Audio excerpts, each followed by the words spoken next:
कहाँ पे है और उसका हमारे शरीर में काम क्या है। ठीक है, सबसे पहले तो चक्र क्या होता है। चक्र यानी कि कोई गोल चीज या ऐसे कुछ गोल नली या ऐसे कुछ शरीर में नहीं होता है।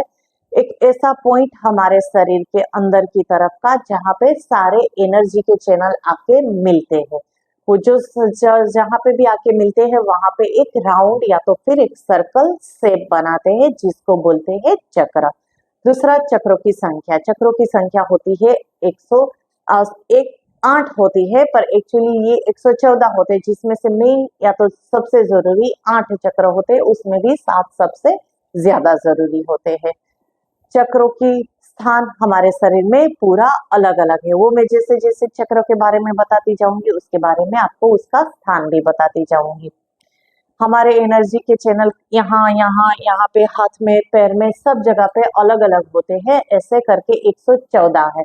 उसमें से एक चक्र है बाहर की तरफ, जो होता है हमारा ओरा, जो डिपेंड करता है हमारी थिंकिंग पर। हमारी जितनी पॉजिटिव थिंकिंग उतना हमारा ओरा पॉजिटिव, हमारी जितनी नेगेटिव थिंकिंग उतना हमारा नेगेटिव ओरा निकलता है शरीर में से। वो होता है हमारे बाहर का एक आउटसाइडर चक्र। बाकी के चक्र 113 अंदर की तरफ है, जिसमें से खास इतने जरूरी नहीं है। सबसे जरूरी जो 7 चक्र है उसके बारे में आज हम बात करेंगे। सबसे पहला होता है मूलाधार चक्र। आप जब जमीन पर बैठते हो, आपके जमीन पर आपके शरीर का कौन सा हिस्सा जमीन पर टच होता है, वहां पे होता है मूलाधार चक्र। वहां पे टच होता है आपकी स्पाइन का सबसे नीचे का हिस्सा, मूलाधार। इसको मूलाधार इसीलिए बोलते हैं क्योंकि जब माँ के पेट में, माँ के गर्भ में जब बच्चे का शरीर बनना शुरू होता है तो सबसे पहले शुरुआत स्पाइन के नीचे के हिस्से से होती है, जो धीरे धीरे ऊपर की तरफ बढ़ता है, धीरे धीरे ऊपर की तरफ बढ़ता है और शरीर बनना शुरू होता है। इसीलिए इसको बोलते हैं मूलाधार चक्र। मूलाधार चक्र, अगर कोई पर्सन बहुत ही डाउन टू अर्थ है तो उसमें से बहुत पॉजिटिव एनर्जी निकलती है। तो अगर प्रॉब्लम होती है आपको यूरिन में, कॉन्स्टिपेशन में प्रॉब्लम्स है, बहुत सारी बीमारियां है, urine problem, urine related, constipation related आपको, तो फिर इसका मतलब है कि चक्र आपका थोड़ा नेगेटिव एनर्जी उत्पन्न करता है, जिसको आपको हील करने की जरूरत है, जिसको बोलते हैं चक्र हीलिंग। दूसरा होता है स्वाधिष्ठान चक्र। स्वाधिष्ठान चक्र का स्थान कहाँ पे होता है हमारे शरीर में। आप अपने थाई पर हाथ रखो, नाभि के नीचे हाथ को लेके जाओ, आपका हाथ आएगा नाभि से 3 फिंगर नीचे, जहाँ पे होता है स्वाधिष्ठान चक्र का स्थान, जो जुड़ा हुआ है हमारे प्रजनन तंत्र के साथ। प्रजनन तंत्र कितना अच्छे से काम कर रहा है, नहीं कर रहा है। अगर कुछ चक्र में से पूरी पॉजिटिव एनर्जी निकल रही है तो प्रजनन तंत्र बहुत अच्छे से काम कर रहा है। किसी लेडीज को अगर प्रेगनेंसी कंसीव करने में दिक्कत नहीं हो रही, इजीली कंसीव हो रहा है, पीरियड्स में कोई प्रॉब्लम नहीं हो रहा है, आपका मेनोपॉज या पेरीमेनोपॉज बहुत इजीली निकल रहा है, आपको ज्यादा प्रॉब्लम नहीं हो रही है, तो इसका मतलब है कि आपका चक्र बहुत पॉजिटिव एनर्जी निकलता है। और अगर ये चक्र, स्वाधिष्ठान चक्र, ब्लॉक है तो इसका मतलब है कि पीरियड से जुड़ी हुई बहुत सारी प्रॉब्लम्स हो रही है। किसी लेडीज को पीसीओडी, पीसीओएस की प्रॉब्लम हो रही है, या तो फिर और भी बहुत सारे प्रॉब्लम्स हो रहे हैं। कंसीव करने में प्रॉब्लम हो रही, प्रेगनेंसी नहीं रहे, प्रेगनेंसी रहती है तो फिर गर्भ का विकास नहीं हो रहा है, उसका मतलब है कि आपका स्वाधिष्ठान चक्र पूरा ब्लॉक है, उसको हील करने की जरूरत है। तीसरा चक्र होता है मणिपुर चक्र, जिसका स्थान है आपके नाभि मूल के पास, जो जुड़ा हुआ है हमारे पूरे डाइजेस्टिव सिस्टम के साथ, यानी कि आपकी पाचन क्रिया के साथ। आपका पाचन कितना अच्छे से चल रहा है या तो नहीं चल रहा है, आप क्या खा रहे हो, कितना पच रहा है, नहीं है, आप जो खाना खाते हैं उसमें से आपको एनर्जी कितनी मिलती है, या तो फिर सिर्फ चर्बी बनती है, वो डिपेंड करता है आपके मणिपुर चक्र के ऊपर। अगर मणिपुर चक्र अच्छे से पॉजिटिव एनर्जी निकलता है तो आपका स्टेमिना पूरा दिन स्टेमिना भरा रहता है, मतलब आप पूरा दिन थकते नहीं हो, कुछ भी करते रहते हो। और अगर ये नेगेटिव एनर्जी निकलता है तो आपने जो भी खाना खाया है सिर्फ चर्बी बनेगी, आपको आलस आएगी, आप पूरा दिन बैठे रहते हो। उसके बाद नेक्स्ट चक्र आता है अनाहत चक्र।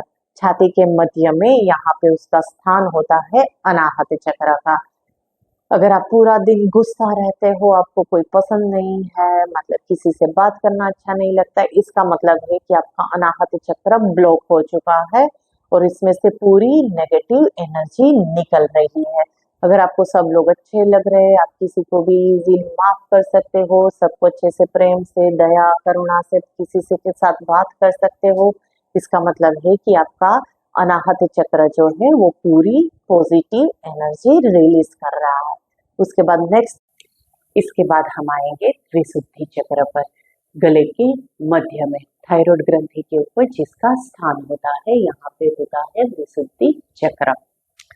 विशुद्धि चक्र अगर एक्टिव हो जाता है तो इंसान को 16 कलाओं का ज्ञान हो जाता है। तो अगर कहीं पे किसी को भी स्टेज फियर है, बोलने में कुछ भी प्रॉब्लम है, अगर आप बहुत सारे लोगों के सामने बोलने में हिचकिचाते हो, या तो फिर कोई सिंगर है जिनको गाना गाने में तकलीफ होती है, कई बार वो लोग अगर विशुद्धि चक्र मेडिटेशन करते हैं तो वो बहुत अच्छे से गा पाते हैं या तो फिर स्टेज के ऊपर बोल पाते हैं। विशुद्धि चक्र के बाद हम आएंगे आज्ञा चक्र के ऊपर। आज्ञा चक्र का स्थान होता है हमारे दोनों आईब्रो के बीच में, यहाँ पे जहाँ हम बिंदी लगाते हैं, दोनों आईब्रो के बीच में। विशुद्धि सॉरी, आज्ञा चक्र को बोलते हैं तीसरी आंख, इसका दूसरा नाम है तीसरी आंख, या तो फिर इसको बोलते हैं दरवाजा।